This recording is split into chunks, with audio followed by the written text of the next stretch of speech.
dan juga masih ada mungkin musuh-musuh di dalam selimut. Bahkan ada mahasiswa-mahasiswa lain yang membunuh gerakan-gerakan mahasiswa sendiri. Oke. Welcome to Kamar Pergerakan.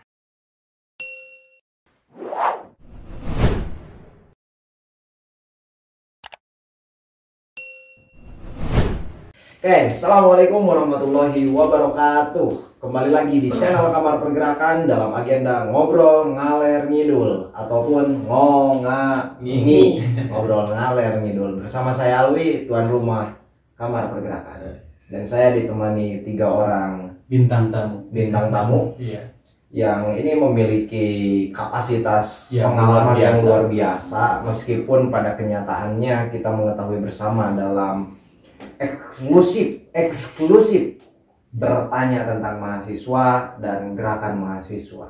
Oke, sahabat, saya panggilnya sahabat boleh? Bung. Oke, Bung yang ada di sini, sahabat dan Bung Kanda. Oke. Berbicara mengenai mahasiswa, sejarah mahasiswa itu sendiri, apakah sejarah mahasiswa itu real begitu adanya seperti yang kita ketahui? Katanya mahasiswa itu agen obceng yang sudah merubah, bisa menggulingkan setiap rejim, setiap generasinya, dari mulai rejim Orde Baru, rejim Orde Lama, hingga sekarang reformasi. Itu kayak gimana itu? Pandangan dari sahabat-sahabat mengenai gerakan mahasiswa itu baik secara teori, baik secara histori dan lain sebagainya. Apakah itu betul-betul seperti itu atau bagaimana kira-kira? Sahabat Adri, kira-kira bagaimana? Ya, berbicara tentang gerakan mahasiswa sebagai agen obceng gitu, seperti yang tadi dikatakan bahwasanya mahasiswa itu sudah bisa merubah ataupun menggulingkan beberapa rejim di Indonesia, itu memang benar adanya gitu.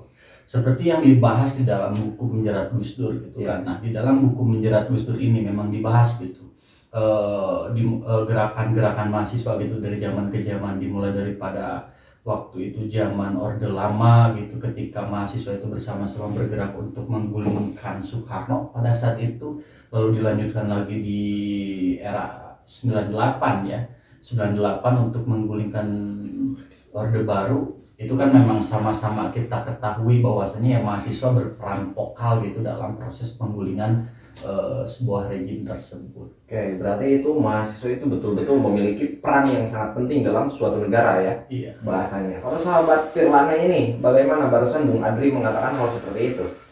Ya, kemarin pun kan kita sempat bahas sahabat tentang mahasiswa tanggung jawab sosial kan di bagian. Kamu terus-terusan ke situ, yang lain dong. Ya kan sebentar dulu lah. Sebentar, nggak sebentar, ini lama loh. Oh ya, diam dulu Anda. Oh, oke. Maaf ya. Mohon maaf, silakan lanjutkan. Mohon maaf penonton, itu intermezzo kita ya. Ya, kemarin pun kita sempat membahas tentang mahasiswa tanggung jawab sosial di bagian ya tadi agent of change. Dibahas juga kan disebutkan oleh saya dalam video itu, ya mahasiswa berperan tahun 1966 zaman Orde Lama, 98 pada masa Orde Baru kepada reformasi. Ya, ketika catatan sejarah seperti itu adanya, dan kita yang lahir mungkin pada tahun sesudah tahun-tahun 66 dan 98, ya kita hanya bisa membaca sejarah, yang tahu realnya itu seperti apa, yang orang-orang yang mengikuti atau ikut serta secara langsung dalam bicara tahun 1966 dan 98 itu. Kata orang itu sejarah dibuat oleh para pemenang. Mungkin itu dibuat oleh para pemenang. Nah, apakah kebenaran daripada sejarah itu sendiri valid ataupun tidak, kan kita harus mencari kebenarannya sendiri, sahabat. Betul. Bukan dalam arti kita harus kembali lagi ke zaman tersebut. Itu kan fallacy of Dramatic instant. Bahasanya seperti itu. Kembali lagi kepada kuldesak gitu kan, kesalahan berpikir ketika kita mengatakan hal seperti itu. Jadi pada akhirnya kalau kita melihat realitas daripada tahun ke tahun ataupun daripada rejim ke rejim ataupun generasi ke generasi mahasiswa itu, ya itu perlu dilihat secara lebih detail lah gitu, bukan hanya sebagai bentuk justifikasi gitu. Tetapi ya kita apa yang kita lakukan hari ini ketika itu sebagai sebuah kebenaran, nanti kita malu sendiri kan. Oke, sahabat Aji ataupun iya sahabat Aji aja ya, karena tadi sudah jadi sahabat karena udah ada di sini. Gimana pandangannya itu? Secara historis memang kita tidak bisa menutup gitu adanya peristiwa-peristiwa mahasiswa pada masa lampau gitu. Ya. Tadi sudah dijelaskan oleh sahabat-sahabat saya yang sangat amat luar biasa di sini. Memang pernah terjadi. Itu pemborosan kata, sahabat. Ya, amat dan- sangat itu. Dan juga kita tidak perlu dipuji lah. Oh, iya, Karena dan ya memang sudah luar biasa. Ya, tadi ya, betul. awal kamu ingin dipuji. Enggak. Ini bintang tamu yang luar biasa, kamu yang ngomong sendiri kan tadi. Iya, jadi untuk pemujian itu khusus saya sendiri Oh, gitu. Saya yang lain tidak nggak mau usah. dipuji oleh orang lain. Karena double standar itu sudah biasa. Oh ya udah, nggak apa-apa, lanjutkan. Ya tadi sudah disebut juga oleh sahabat-sahabat saya, memang ada gitu peristiwa-peristiwa itu, dan apakah memang betul itu pure gitu gerakan-gerakan mahasiswa, ya walau alam lah mungkin. Oke, seperti itu ya. Jadi gerakan-gerakan seperti itu memang luar biasa. Saya pun secara pribadi ketika membaca ya, daripada sejarah gerakan mahasiswa, daripada pemuda itu sendiri ya, bahasanya seperti apa, dari mulai berdirinya Budi Utomo, kemudian Sumpah Pemuda di 28, 45 daripada kemerdekaan, dan di sini banyak kisruh-kisruh ataupun kejadian luar biasa secara pemuda ataupun kemahasiswaan juga ya pada saat itu. Namun kita sendiri bisa merefleksikan daripada luar biasanya gerakan mahasiswa zaman dulu, ketika kita bandingkan dengan posisi hari ini, apakah gerakan luar biasa mahasiswa dahulu itu masih terasa di generasi reformasi ataupun di apa ya, secara ya reformasi hari ini? Menurut pandangan sahabat-sahabat itu kejadian histori masa lampau itu luar biasa kan? Iya. Mahasiswa pemuda itu memiliki peran andil yang luar biasa terhadap kemajuan suatu bangsa dengan gerakan bisa menggulingkan tatanan rejim pada saat itu. Nah, di era reformasi sekarang ini, apakah gerakan mahasiswa itu masih betul-betul real untuk memperjuangkan hak-hak rakyat? Apakah perjuangan mahasiswa itu memang betul-betul konkret untuk merubah tatanan perubahan? Atau hari ini malah sebaliknya, gerakan-gerakan mahasiswa itu banyak ditunggangi? Nah, kira-kira pandangan dari sahabat-sahabat ya, ketika kita membandingkan dengan masa lampau, mahasiswa itu sangat luar biasa, hari ini seperti apa? Bisa dijawab oleh sahabat Firlana terlebih dahulu, nanti Bung Adri ya, sama sahabat Susu itu. Bagaimana sahabat Firlana? Ya, ketika melihat gerakan mahasiswa pada hari ini dibandingkan dengan sejarah-sejarah lampau, ya kita ambil contoh lah. Pada tahun 2019 kalau tidak salah, tentang ada banyak demo kan di Jakarta, khususnya demo besar-besar tentang RUU KPK dan RUU KUHP, yang pada saat itu kan ramai ya, sampai beberapa tokoh-tokoh mahasiswa itu diundang kan ke Mata Najwa, terus ke banyaklah televisi nasional membicarakan tentang hal itu. Itu juga viral di berbagai media sosial tentang gerakan-gerakan mahasiswa di situ. Tapi ya pada hari ini seperti apa realitanya tentang tuntutan dari mahasiswa itu? Apakah sudah selesai atau belum? Gitu. Nah, ketika belum selesai, ya apa gitu permasalahan daripada kenapa belum selesai dari tuntutan-tuntutan itu? Nah, itu yang harus dijawab oleh mereka-mereka yang kemarin turun, yang Sahabat vokal. nggak turun? Saya tidak turun, kebetulan di Jakarta gitu. Iya. Nah, saya ikut demonya di gedung DPRD Provinsi Jawa Barat di Bandung. Oh, seperti itu. Kalau pandangan Bung Adri ini bagaimana perihal tentang generasi hari ini mahasiswa? Apakah gerakannya itu masih pure seperti dahulu, sebegitu luar biasanya, atau seperti apa? Kalau di dalam konteks gerakan seperti dahulu ya, karena memang dahulu itu gerakan-gerakan mahasiswa itu dilatar belakangi oleh kisruh politik. Oke. Nah, zaman sekarang itu harusnya berbeda. Kenapa berbeda? Dikarenakan kan sekarang ketika sistem ataupun sebuah konstelasi politiknya itu yang masih dirasa stabil, ya untuk apa kita itu misalkan turun ke jalan berbondong-bondong untuk bisa menurunkan sebuah rejim gitu. Yang ada kan malahan kita akan dibui dan lain sebagainya gitu kan, kalau misalkan kita itu turun ke jalan dengan maksud untuk menggulingkan sebuah rejim. Nah, semestinya mahasiswa hari ini itu berbicara tentang inovasi mengenai sebuah perubahan-perubahan ataupun mengenai sebuah gerakan yang bisa merubah sebuah ketidakidealan gitu. Semisal kita berbicara tentang ekonomi, bagaimana sih kondisi ekonomi Indonesia hari ini, ataupun Indonesia terlalu luas. Kita sebut saja ekonomi di Jawa Barat misalkan. Hari ini ya ekonomi Jawa Barat itu masih dikatakan cukup masih rendah lah gitu, dilihat daripada angka kemiskinan yang masih mencapai 8,40% gitu, dengan total jumlah penduduk itu 40 juta dan total jumlah penduduk yang masih berada di garis kemiskinan itu ada di sekitar 4,5 juta. Nah, seharusnya kan mahasiswa itu bisa berinovasi gitu untuk merubah ketidakidealan ini. Oke, sesuai fakultatif daripada keilmuan mereka masing-masing. Kalau menurut saya ketika mereka itu menjadi mahasiswa itu jangan dipaksi-paksikan berdasarkan fakultatif gitu, tetapi kan berbicara tentang mahasiswa identik dengan sebuah literasi gitu. Oke. Pasti kan mereka itu banyak mengetahui wawasan-wawasan yang memang sangat komprehensif. Nah, dengan apa yang mereka ketahui, semestinya mereka itu bisa merubah ketidakidealan tersebut. Oke, berarti dengan kepekaan dia terhadap ruang lingkup permasalahan sosial ya, Iya. bagaimana inovasi itu muncul, meskipun bukan daripada fakultatif keilmuannya. Misalkan jurusan pendidikan, tetapi dia berbicara ekonomi, berhak. Nah, seperti itu ya sahabat-sahabat. Bung Adri ini luar biasa. Cukup dipujinya? Jangan dipuji. Oh, jangan dipuji. Tadi ingin dipuji yang pertama, sekarang udah gak ingin dipuji ya. Oke, masih kurang apa ya? Kurang gairahnya ya pujiannya. Ini sahabat susu itu kayak gimana perihal tentang mahasiswa hari ini? Betul tadi yang dikatakan oleh Bung Adri gitu. Kamu jangan menjustifikasi orang lain saja lah. Ada sedikit tambahan. Oh. Ya. Cuma namanya Ini pasti tidak sabar dari tadi. Sabar ya. Seperti guru musuh. Bagaimana ini?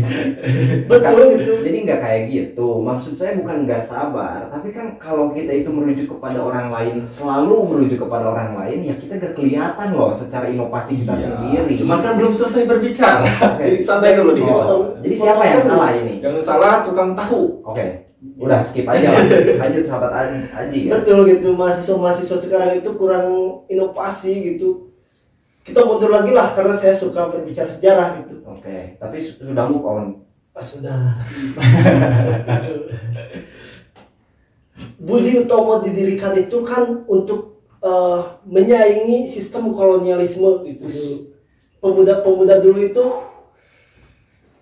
mempunyai sebuah inovasi gitu untuk menghancurkan kolonialisme itu, ya kita harus melawan sistem dengan sistem gitu. Karena beberapa ratus tahun gitu, atau ya dikatakan kan Indonesia dijajah oleh Belanda itu beratus-ratus tahun gitu. Beratus-ratus tahun rakyat Indonesia melawan dengan senjata itu ya nihil gitu. Di 1928 lah mulai muncul gerakan-gerakan pemuda itu kan. Di situ mereka mempunyai inovasi gitu, bahwasanya kolonialisme ini tidak bisa dihancurkan oleh senjata gitu.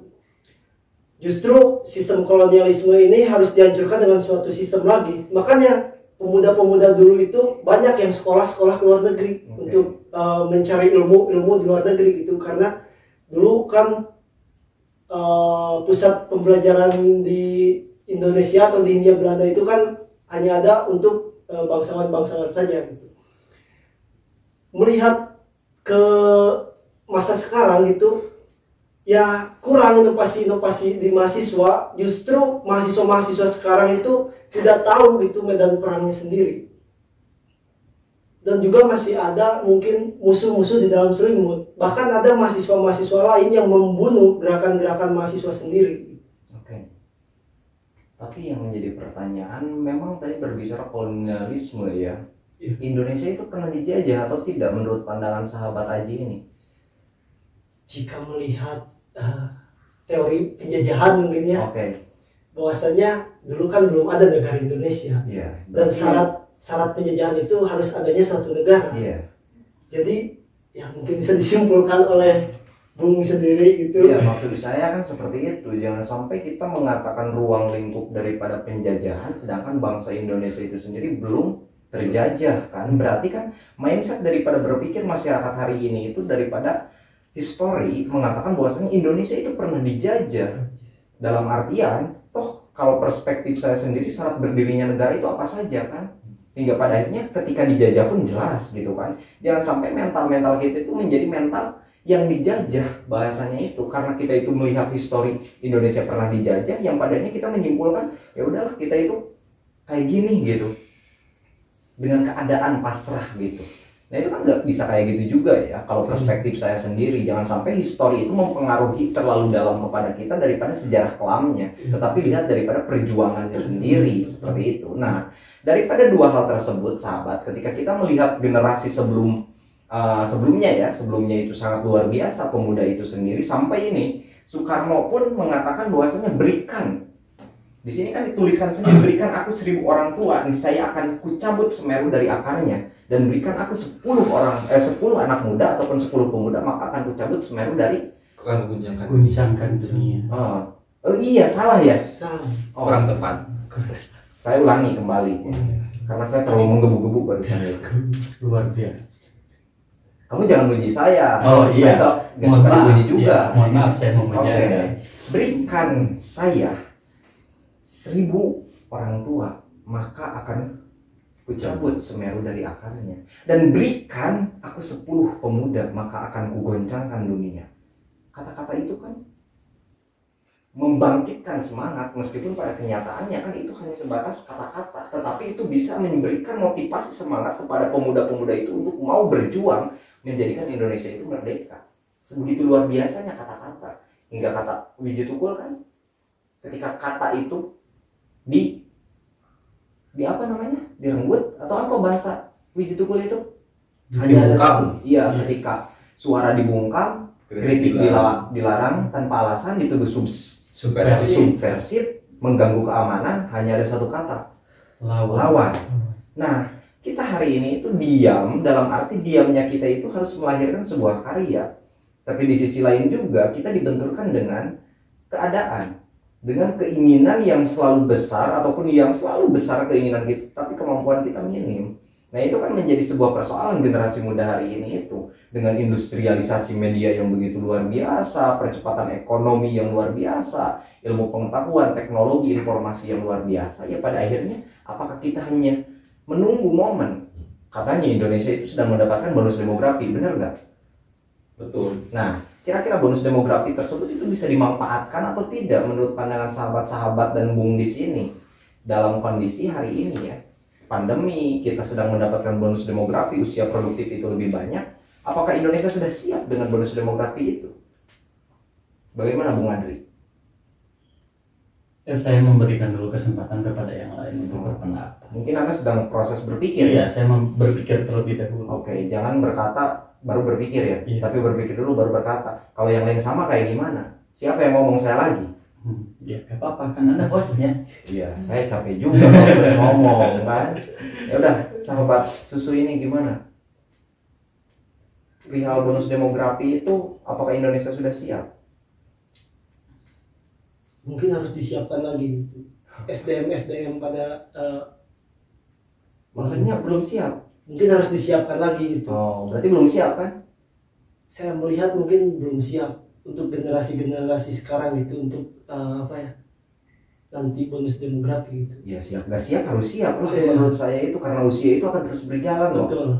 Tapi melihat daripada realitas, mungkin anak-anak muda sekarang itu bukannya memanfaatkan teknologi, tetapi malah mereka terlena, bahkan tersantuikan lah oleh teknologi gitu. Oke. Mungkin teknologi yang seharusnya itu diciptakan untuk memantik manusia berkembang gitu, tetapi teknologi itu justru Menghambat. membuat kita mundur, membuat kita terlena dengan konten-konten yang ada di media, Apalagi di YouTube ya, yang nggak jelas. Betul. Terus dengan game-game mungkin yang membuat orang itu lebih senang main game daripada belajar. Karena jika kita kurang belajar atau kita kurang pengetahuan, bagaimana kita akan melewati bonus demografi itu gitu. Oke, luar biasa ya sahabat Aji ini. Mau dipuji kan? Tidak. Oh tidak, mohon maaf saya nggak muji. Kalau Bung Adri ini bagaimana Bung Adri? Ya, saya pun sepakat gitu dengan apa yang dipaparkan oleh sahabat Aji barusan, bahwasannya ya Indonesia ini untuk bisa menghadapi ataupun untuk bisa memaksimalkan bonus demografi itu harus dipersiapkan lagi gitu sumber daya manusianya. Karena apa? Jika bonus demografi nanti itu bersanding dengan era percepatan digital ataupun bersanding dengan era revolusi industri 5.0 mungkin nanti. Oke. Nah, Saya sambil minum dulu ya. oke, siap. Sumber daya manusia yang nantinya itu akan menjadi pelaku di bonus demografi itu harus melek akan segala hal, bukan hanya melek soal keilmuan, terus sosial kemasyarakatan, ekonomi, politik, bukan hanya melek seperti itu, tapi melek akan dunia digitalnya pun harus bisa. Saya melihat hari ini gitu terasa oleh saya pribadi, karena saya pun tidak ingin menjadi pribadi yang naif ataupun tidak ingin menjadi pribadi yang munafik ya, bahwasanya ya saya ini sekarang diperbudak oleh media ataupun oleh teknologi, diperbudak gitu. Kenapa bisa seperti itu? Jadi karena kan teknologi hari ini itu memberikan ruang kenyamanan yang luar biasa nyaman gitu. Juga budaya-budaya asing yang masuk hingga pada akhirnya timbullah sebuah konsepsi konsumerisme gitu dalam pribadi saya pribadi. Hingga pada akhirnya ya saya pun itu mengkonsumsi apapun tanpa tanpa latar belakang ataupun tanpa dasar kebutuhan primer saya gitu. Nah itu, tapi dengan sahabat duduk di sini ataupun Bung Adri duduk di sini itu bisa menjadi sebuah karya juga ya. Dalam arti ketika kita sudah menjadi konsumerisme, penikmat orang lain, minimal ya kita juga kan sedikit di sini itu bisa memberikan keilmuan, gagasan-gagasan kita kepada orang lain, dan di situ menjadi muara di mana oh ternyata kita itu sudah merefleksikan diri loh. Selama ini kita itu selalu melihat konten-konten orang lain, melihat daripada orang lain kerennya bisa kayak gini, ya kita pun bisa loh. Jadi buktikan dengan hal seperti ini sahabat. Jadi ini ruang motivasi untuk kita membuktikan bahwasanya kita itu bukan hanya sebatas konsumerisme ataupun konsumen, tetapi kita mampu menjadi produsen, pencipta karya itu sendiri. Nah maka dari itu ya inilah gerakan-gerakan konkret lah menurut saya dengan kondisi dan situasi, bahkan revolusi 4.0 ke depan 5.0 itu ke depan itu kan cukup luar biasa ya, seperti itu. Kalau pandangan sahabat Firlana ini bagaimana perihal tentang bonus demografi itu? Ya, bonus demografi kan dimana usia produktif itu lebih banyak. Ya kan, cuman kita harus melihat sekarang daripada usia produktif itu sudah berapa persen yang sudah produktif daripada hari ini. Itu yang pertama. Nah, ketika dari rata-rata itu lebih banyak daripada orang yang tidak produktif misalkan, ya berarti pada hari ini kita belum siap. Gitu. Nah, bagaimana caranya untuk bisa menyiapkan usia-usia produktif ini menjadi benar-benar orang yang produktif? Menurut saya daripada sistem pendidikan Indonesia itu harus bisa diubah agar anak-anak usia pendidikan itu dilatih untuk bisa lebih produktif. Karena apa? Ketika melihat ya pada ini dari SD, SMP, SMA kan pelajaran tentang IPA, IPS, bahasa dan lain-lain gitu. Jadi dipaksakan lah gitu. Nah, tapi ketika misalnya secara pendidikan itu dirubah, dari setiap orang kan memiliki minatnya masing-masing, yang dimana minat itu ketika dilatih bakal jadi hal yang produktif. Misalkan ada siswa yang suka kepada pertanian, misalkan ketika lebih ditekuni dalam hal pertanian, lalu muncul daripada gagasan dia ditambah dengan hak keilmuan yang dapatkan tentang pertanian, pasti akan menghasilkan hal yang produktif seperti itu. Nah itu, jadi daripada konsepsi sahabat-sahabat, Indonesia itu belum secara utuh siap menerima bonus demografi itu ya. Sebentar sahabat. Gimana? Saya pengen ngerokok boleh? Ngerokok boleh kalau masih ada. Oh iya siap. Ada nggak? Ada nggak? Oke. Coba dilihat terlebih dahulu ya. Silakan. Jangan dikocok. Oh ternyata masih banyak. Nah itu, disinilah ruang gagasan kita, di mana kita itu jangan sampai hanya sebatas menjadi konsumen, tetapi kita juga harus mampu menjadi produsen yang pada akhirnya apa yang kita miliki itu harus bisa menjadi nilai ataupun bisa memberikan manfaat kepada orang lain. Ketika hari ini media sebagai alat gitu ya, yang merubah, tadi Bung Adri itu mengatakan kita diperbudak oleh digitalisasi ataupun oleh media hari ini. Kita bisa mudah percaya terhadap konten-konten yang diberikan, padahal kan konten yang diberikan itu tidak pure gitu. Ada proses editing juga ya, ada proses daripada perubahan. Nah itu kan menjadi gambaran di mana hari ini kita itu harus belajar juga tentang hal tersebut, karena kita tidak akan tahu Indonesia ke depan seperti apa, tetapi persiapkan diri kita masing-masing untuk menjadi generasi emas, generasi yang mampu mengubah Indonesia itu menjadi lebih baik lagi dari hari ini. Seperti itu. Nah itu mungkin sahabat-sahabat ya, mudah-mudahan ini bisa menjadi refleksi untuk kita semua. Anak bangsa itu harus memiliki inovasi, memiliki karya yang bisa mengubah mindset berpikir masyarakat Indonesia itu menjadi lebih baik lagi. Dimulai daripada hal-hal terkecil, apa yang kita miliki dan apa yang kita bisa. Itu konsep daripada advokasi kan. Mulailah daripada apa yang mereka miliki dan bangunlah daripada apa yang mereka punya. Dan mudah-mudahan bermanfaat. Teruslah hidup dan berkarya atau mati dalam kegelisahan. Teruslah hidup dan berkarya atau mati dalam kegelisahan. 3 kali ya. supaya terus berkarya kan, Sepakat. teruslah hidup dan berkarya atau umat di dalam kegelisahan, serta jadikan setiap orang sebagai guru dan setiap tempat sebagai sekolah. Wallahul muwaffiq ila aqwamit thoriq. Wassalamualaikum warahmatullahi wabarakatuh.